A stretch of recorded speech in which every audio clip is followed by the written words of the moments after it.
ठळक घडामोडी पाहण्यासाठी सबस्क्राईब करा आपल्या UTV मराठी वृत्तवाहिनीला. बेल आयकॉन दाबा आणि पहा आमचे व्हिडिओ सर्वात आधी आपल्या मोबाईल स्क्रीनवर. उल्हासनगर शहरातील वाढते पाणी आणि वीज बिल, असमान पाणी पुरवठा, महावितरण आणि अदानी कंपनीच्या कारभाराविरोधात नागरिकांमध्ये तीव्र नाराजी निर्माण झाली आहे. या पार्श्वभूमीवर टीम ओमी कलानी चे प्रमुख ओमी कलानी यांनी टॉक पदाधिकारी व नगरसेवकांसह कल्याण लोकसभा मतदारसंघाचे खासदार डॉक्टर श्रीकांत शिंदे यांची महत्त्वपूर्ण भेट घेतली. शहरातील पाणी वितरणात असमतोल दिसून येतो. काही भागांना भरपूर तर काही भागांना अतिशय कमी पाणी मिळत आहे. यामुळे नागरिकांवर अन्यायकारक दराने पाणी बिल आकारले जात असल्याचा आरोप करण्यात आला. उदाहरणार्थ, पूर्वी झोपडपट्टीवासियांकडून दरवर्षी 1200 रुपये इतकी रक्कम आकारली जात होती, ती आता 3000 रुपयेपर्यंत गेली आहे. भाडेकरूंना येणारे वार्षिक बिल 1800 रुपयेवरून थेट 6500 रुपयेवर पोहोचले आहे. इमारत प्रवाशांचे शुल्कही 3600 रुपयेवरून 8000 रुपयेपर्यंत वाढले असल्याचे निदर्शनास आले आहे. याशिवाय महावितरणमार्फत अदानी कंपनीचे मीटर बसवण्याचे काम युद्धपातळीवर सुरू असून त्यामुळे वीज बिलातही प्रचंड वाढ झाल्याचे नागरिकांचे म्हणणे आहे. वाढलेले वीज आणि पाणी बिल तसेच महानगरपालिकेच्या कर विभागाच्या मनमानी कारभारावर नागरिकांनी संताप व्यक्त केला आहे. या ज्वलंत प्रश्नांवर तोडगा काढण्यासाठी ओमी कलानी यांच्या नेतृत्वाखाली टीम ओमी कलानीचे माजी नगरसेवक आणि पदाधिकाऱ्यांनी डॉक्टर श्रीकांत शिंदे यांची भेट घेतली. शहराच्या समस्या आणि नागरिकांच्या तक्रारी याविषयी सविस्तर माहिती त्यांच्यासमोर मांडण्यात आली. या बैठकीत पाणी आणि वीज पुरवठा तातडीने सुरळीत करण्यात यावा आणि नागरिकांवर अन्यायकारक आर्थिक बोजा येऊ नये यासाठी तातडीने उपाययोजना करण्याची मागणी करण्यात आली. वाढलेल्या पाणी बिलांबाबत नियमन आणि महानगरपालिकेच्या मनमानीवर आळा घालण्यासाठी धोकादायक इमारतींचे नियमन 2025 पर्यंत लवकरात लवकर सुरू करण्याची मागणीही यावेळी करण्यात आली. खासदार डॉक्टर श्रीकांत शिंदे यांनी त्वरित प्रतिसाद देत सचिव असीम गुप्ता यांच्याशी संपर्क साधला आणि या सर्व तक्रारींच्या पार्श्वभूमीवर लवकरच उच्चस्तरीय बैठक घेण्याचे निर्देश दिले. त्यांनी प्रशासनाने या बाबतीत गांभीर्याने लक्ष देण्याचेही आदेश दिले. लेकिन अभी ये साल का उन्होंने टैक्स लगे पानी का बिल निकाल दिया है, सेपरेट पानी के बिल भेजे हैं. ऊपरपट्टी में जो 1200 का रेट था, 1200 रुपये का भाव किया है 3000. और जो हमारा RCC कंस्ट्रक्शन फ्लैट हो या दुकान हो या उसका 3600 का साल था, अभी उसका 8000 का साल. इधर मतलब अगर झोपड़पट्टी में जाएंगे तो 2.5 की है, में जाएंगे तो 2 गुना से ज़्यादा. मतलब वो से क्या ये अभी एक हफ्ते से फ्राइडे से बिल बांटना चालू किया. उसको उससे करना पड़ेगा क्योंकि 53,000 बिल पहुंच गए लोगों के पास.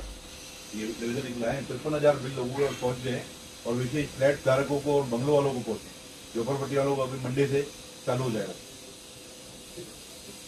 उस पर एक पूरा शहर में है वो फॉर एग्जाम्पल मैं बताऊँ तो मेरे वार्ड में 60 फ्लैट की एक इमारत है, 8,000 का पर घर, मतलब 4 लाख. उसमें से कितना जमा होता है महापालिका में पैसा अगर पुराने घर से? 90 करोड़. उनका 90 करोड़ का सब्सिडी में 90 करोड़. उनका मैडम का यही बोलना है कि हम लोग घाटे में चल रहे. हमने नहीं पानी की हाँ भाई वो हम सब्सिडी नहीं. 90 कोटी का है, अभी उन्होंने 250 कोटी का बनाया है. 250 कोटी वसूल है. ठीक है वो ठीक है.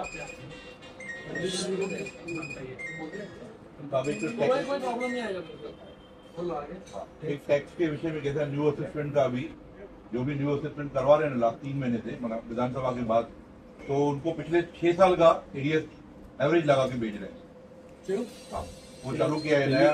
असा अंदाज पकडलाय की आता यांच्या RSA मध्ये बिल्डिंग अवघड होती त्याच्याबद्दल थोडी उत्तर देते म्हणून जमिनीत त्यांनी असं जनरल पकडले त्यांच्या मनाप्रमाणे. आता कधीपासून हे चालू झालंय? हे आता 3 महिने झाले. 3 महिने ये पहले कोल्ड्रो कंपनी को दिया वाला कॉन्ट्रैक्ट कब दिया था वो कोल्ड्रो का कॉन्ट्रैक्ट खत्म हो गया. अभी ये नए कंपनी को कॉन्ट्रैक्ट दिया मैप माई इंडिया सी इन्फोटेक. अभी उनको क्या दिया है कि आप वापस से मैपिंग करें. तो उन्होंने अपने सॉफ्टवेयर में क्या डाला है कि समझो आपका लास्ट ईयर का टैक्स बढ़ा हुआ है और आपका 0 तक बाकी है, तो भी उन्होंने अपने सॉफ्टवेयर में डाला है कि आपको 6 साल का ही बिल आएगा. ये समझ ही नहीं रहे। मतलब पहले कोलप्रो 2 काम कर रही थी, एक तो मैपिंग का काम कर रही थी और दूसरा बिल डिस्ट्रीब्यूशन और बिल बनाने का सॉफ्टवेयर में जो रेक्टिफिकेशन करना है। ये एक्सटेंचर करके कंपनी है, उसको आधा काम दिया है और मैपिंग का काम सिविल इन्फोटेक वेबपा इंडिया को दिया। तो मैप वाला क्या करता है? तो मैप वाला वो जगह जगह जाके मेजरमेंट कर रहा है। अभी आपका समझो एक रूम बढ़ गया है, कम हो गया, तो आपका जो भी बड़ा है उसका तुमको देना चाहिए। पूरे घर का आपको 6 साल का दबाते हैं भाई, फुल भेज। आज ओमी कलानीजी आणि त्यांचे सगळे नगरसेवक असतील, पदाधिकारी असतील,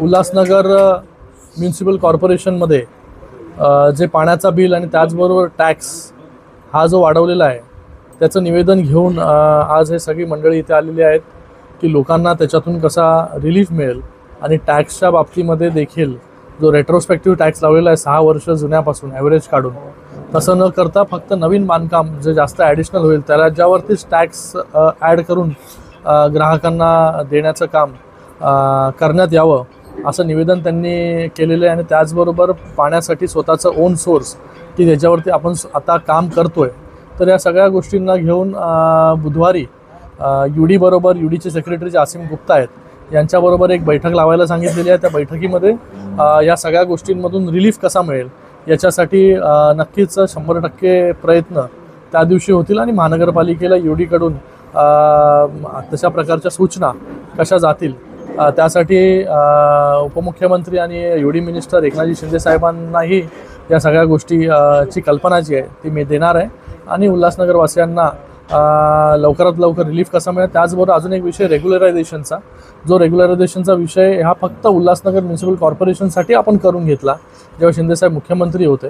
मला वाटतं हा सगळ्यात मोठा विषय आहे उल्हासनगरवासियांसाठी. ते रेग्युलरायझेशनचं काम देखील लवकरात लवकर सुरू झालं पाहिजे, त्याचं देखील निवेदन TOKच्या माध्यमाने, ओमी कलानीजीच्या माध्यमाने मला देण्यात आलेलं आहे. सर, आरोग्याचा पण प्रश्न मांडण्यात आलेला आहे का तुम्ही दिलेला? नक्कीच ॲम्ब्युलन्सचा विषय आहे इथे. तर ॲम्ब्युलन्स देखील वाढीव सेंट्रल हॉस्पिटलला कशा मिळतील याचा देखील वरती विचार करू आणि त्याच्याबरोबर DPDCमधून किंवा खासदार फंडामधून या ॲम्ब्युलन्स कशा मिळतील त्या देखील ॲम्ब्युलन्स देण्याचं काम जे आहे ते आपण त्या ठिकाणी करू.